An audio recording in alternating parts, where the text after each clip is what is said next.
The Good Shade Hotel by HylianFae. I was out of work and looking for something to pay the rent until I could find a new job that was in my field when I saw the ad. I'd been scrolling through job listings when it caught my eye. Several positions open at the Good Shade Hotel. $40 plus per hour. Well, damn, that was way more than decent pay to work in a hotel. I was shocked that they'd even have open positions if they're paying that much, but it seemed to be my lucky day. I mean, sure, I lived in a huge city, but it was odd that I'd never heard of the place when it obviously was making a lot of money. I figured it must be extremely classy and high maintenance, and I was prepared to put up with some rich jerks if it meant a sweet paycheck. There was no address or phone number, just an email. I shot out a reply containing my resume and kept looking through the other offers on the site. Before I found anything else that might be worth applying for, my inbox pinged. The people at the Good Shade were quick in their response. Dear Mr. Stevens, it has come to our attention that you would like to apply for a position at the Good Shade Hotel. Your resume has been taken into account, and we require you to answer several follow-up questions so that you may be considered for the job. Then came a series of questions. Some were normal, and others were extremely odd. I thought maybe they were trying to rule out anyone who might be crazy. No one wants psychotic hotel staff, after all, right? Have you had prior experience working in customer service and/or hospitality? Yes, both. Prior experience in a small hotel. Would you be comfortable filling out an NDA form? Yes. Would you be comfortable working in a remote location? Yes. Are you willing/able to drive a long distance to attend work? Yes. Are you willing/able to work night shifts? Yes. Which type or types of position or positions are you looking for? Any available, preferably not housekeeping, but willing if need be. Have you had any issues with mental illness? No. Do you take any medications? If yes, please list. No. Do you believe in paranormal, supernatural, or extraterrestrial beings? Not really. There's no proof of them. Unsure of my beliefs in the afterlife. How many people live in your household? Only myself. What is your marital/relationship status? Single, never married. Have you heard of our hotel? Only in the job listing I responded to. Do you contain 100% human genetics? As far as I know, yes. What caused you to apply for work here? I'm unemployed, have experience in this type of work, and could honestly use the money. Please list any questions or concerns below your responses. We will respond to your application promptly. An affirmative response to your application will come with an email containing the details of your job placement and a few documents requiring signature. Thank you for applying at the Good Shade Hotel. A. Smith, owner and manager. Like I said, some super odd questions. I wasn't about to turn it down, though. I needed the money. I didn't think much of the odd questions anyways. The only logical explanation was that they had a bad experience with a psycho employee or two.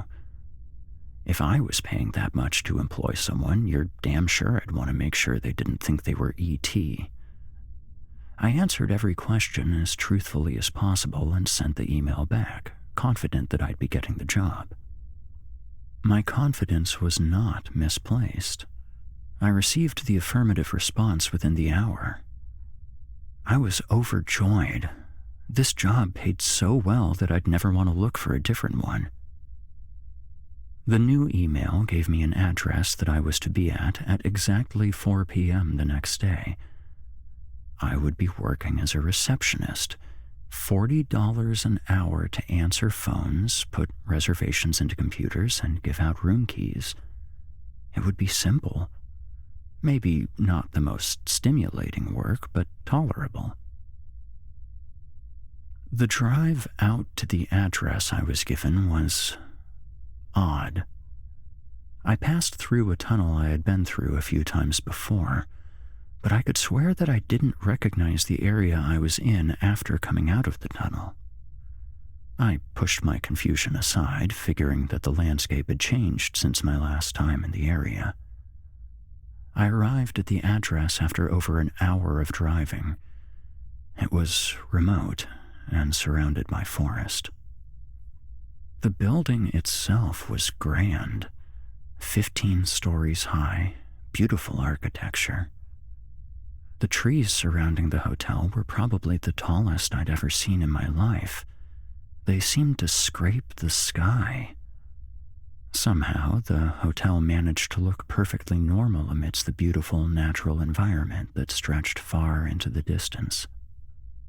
It was the only building for miles around, and it was well hidden. It occurred to me that the guests likely paid very well for this sort of seclusion. It was deeply peaceful. When I entered the building, I found it to be dark and elegant. The place was so classy that the paycheck suddenly seemed reasonable. It wasn't the biggest hotel, but it was probably the fanciest one I'd set foot inside in my entire life. The lobby seemed cavernous, and my steps seemed to echo as I walked up to the front desk. Behind the desk stood a pretty redhead. She smiled as I came forward.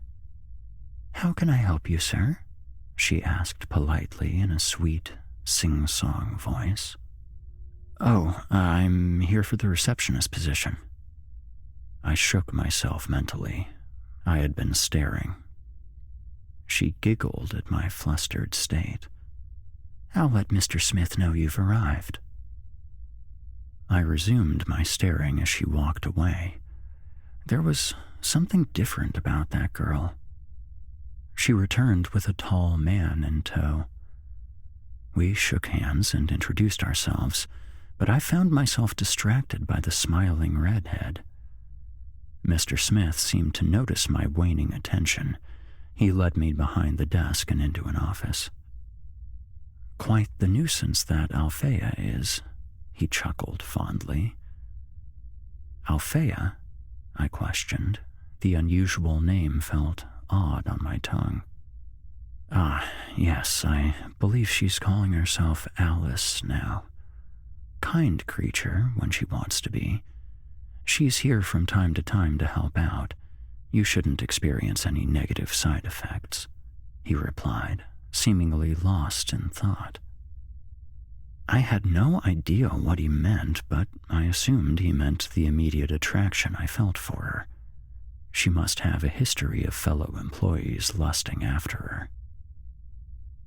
"Ready for your entry meeting?" he asked abruptly, apparently back on track. I nodded, and the meeting that followed left me confused and, to be entirely honest, a little freaked out. He went over the questions from my application. We discussed them in slightly more detail, and he provided more information about the job and its requirements. I had to sign a form before we even began talking about the position. Fortunately, a loophole I've found in the contracts does not disallow me from posting my entire experience in a place that most of the world thinks is for fictional tales. I know that this place holds the truth. You know it too. This is the one place where I can freely talk about my experience, and I'm so thankful to be able to get it all off of my chest. Anyways, the rest of the meeting brought to light some of the reasons why I may not be allowed to speak of the job or the guests, but it initially made me wonder if perhaps my boss was insane. 100% human genetics, he questioned as he looked over my application. Very good. The guests have been missing having someone of your appeal. Then he began listing the details of the position. I would mainly be working at the front desk. There may be occasional instances when I am requested by a guest to deliver items to their room. They may also request to look at me for a maximum of 5 minutes with 0 physical contact. I am to avoid any physical contact, including accidentally brushing against the clients. The contract requires 3 months minimum attendance before I may opt out, and opting out comes with what he called a mandatory deconditioning. Opportunities to opt out and be debriefed are provided at 3-month intervals, attempting to quit before one of the intervals breaks the rules of the contract. He listed off the consequences of breaking the contract at such a speed that I barely understood them, and followed up by saying, "I think you'll do wonderfully here, Mr. Stevens." I was kind of dazed from all the information, but signed the contract. My boss might be a little crazy, and the requirements might be slightly odd, but the money wasn't something I could pass up. How bad could it be? My first shift was that very evening. I'd be working the desk alongside Alice. Mr. Smith came up to the desk as I adjusted the name tag he'd given me, Tyler Stevens, HS. Alice, he sighed. Be nice to this young man. It's hard to find people like him. She pouted for a moment, then nodded. Smith shifted his gaze to me and held out his hand. It contained a small vial of milky liquid. If you start to become delusional, a drop in each eye. He turned and walked away. I looked to Alice in confusion. It's in your contract, she said. That'll kill any negative side effects if you happen to touch the wrong guest or spend too much time with me. She gave a wide smile, and for a moment her teeth looked unnaturally sharp. I slipped the vial into my pocket, feeling incredibly skeptical about the entire job. It was too late to back out, though. I had already signed the contract. The beginning of the shift was slow. No guests had come to check in or out. I found myself staring at Alice again. Her name tag caught my eye. Alfea, I-N. No last name? I asked. She glanced at her name tag. Don't have one, at least not one that would fit or make sense on a name tag. She shrugged. And the letters?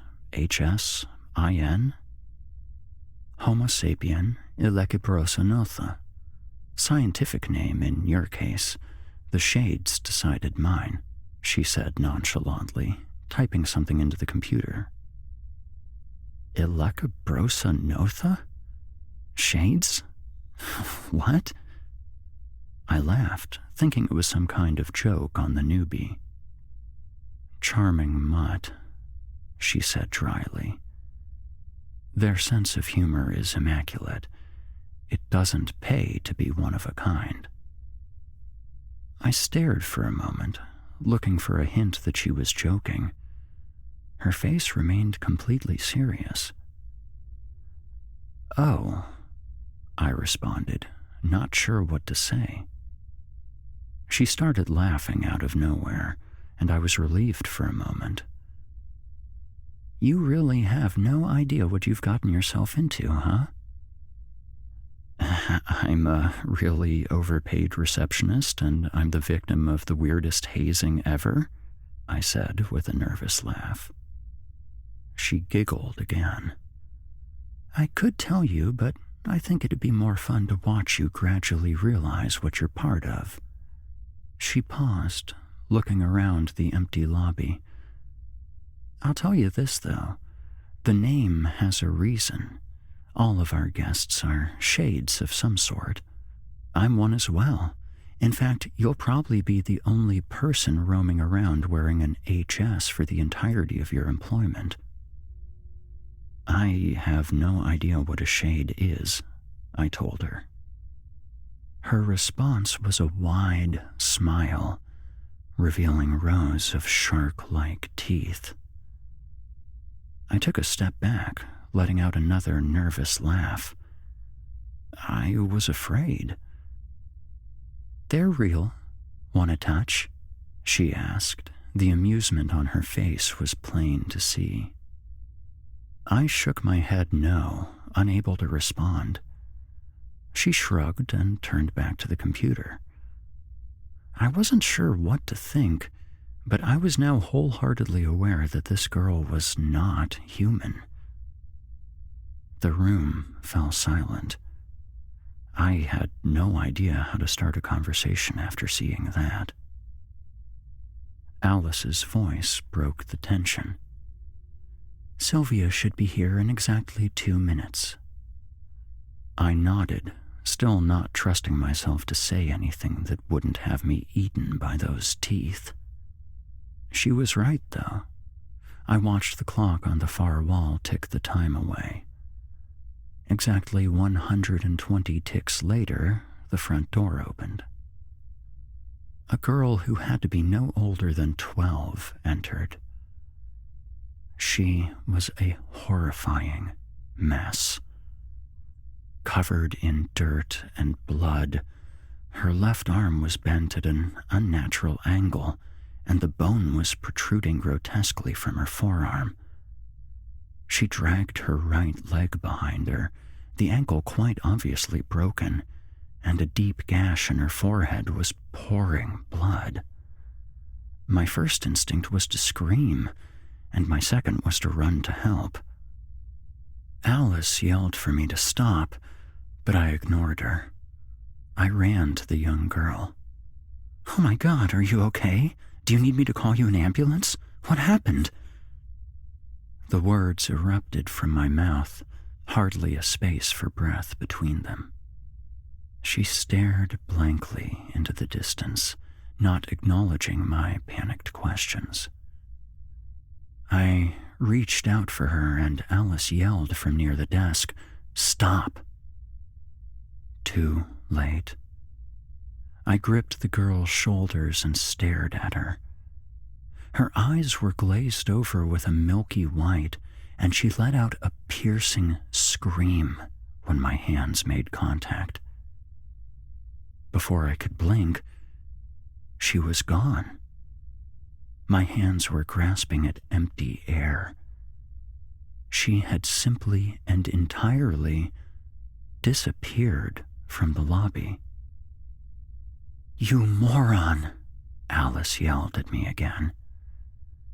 I started at her, nowhere near understanding what had just occurred. She sighed as she saw my face. "Now she's going to loop. She'll be back in an hour." "What?" "You're not supposed to touch the guests," she stated, sounding annoyed. "We need to call the police. She was seriously hurt." I was freaking out. "She was seriously dead," she said dryly. "The phones here don't make calls to 911 anyways. She's a shade. Stop panicking. You'll get used to it. I couldn't think of any response to that. I still hadn't fully grasped what this job was all about. I suddenly realized that I had no feeling in my hands. I clutched them close to my chest to discover that they were cold as ice. Instantly, the feeling spread deep into my chest and up my arms. I was freezing and began shivering violently as I walked back to the desk. Alice glanced at me when I arrived beside her and let out another exasperated sigh. "Give me the vial, tip your head back," she ordered. I pulled it out from my pocket while she took an eyedropper from a drawer in the desk. I watched as she squeezed the end of the dropper to pull liquid from the vial. The milky substance turned a pale purple as it entered the dropper. I leaned my head back and allowed her to put a drop in each of my eyes. As she tucked the vial back into my pocket and put away the dropper, I felt the cold leave my body. "When Sylvia gets back, I'll deal with her," she said calmly. "Maybe you should just watch for the first couple of days. There's a lot to learn about the different types of shades that we room." I nodded and sat patiently. I looked over the fine print in my contract while we waited.